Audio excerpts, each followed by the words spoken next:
Hello and welcome to Turner Time Tutorials.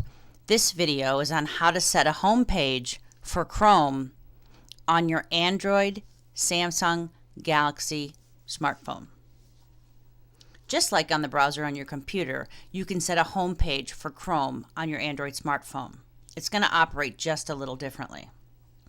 So to do this, tap Chrome. In the top right corner, tap the menu icon, which is the three dots. And then at the bottom, tap Settings. You're going to want to make sure that Home Page is on. Tap Home Page. The setting for on is at the very top, the button. Erase the current home page.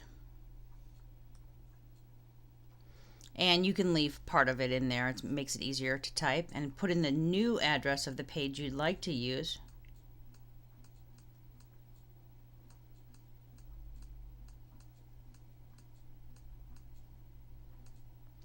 And tap Save.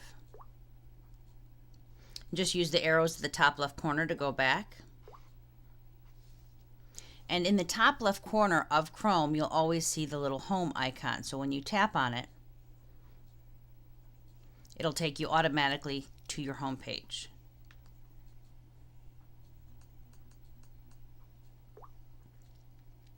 Most of the time, when you close Chrome by just pressing the home button and reopen it, it's going to open to the last page that you had open. So it's quite easy to set a home page for the Chrome browser on your Android Samsung Galaxy smartphone. If you have any questions, please contact us via email or telephone. Thanks for watching and have a productive day.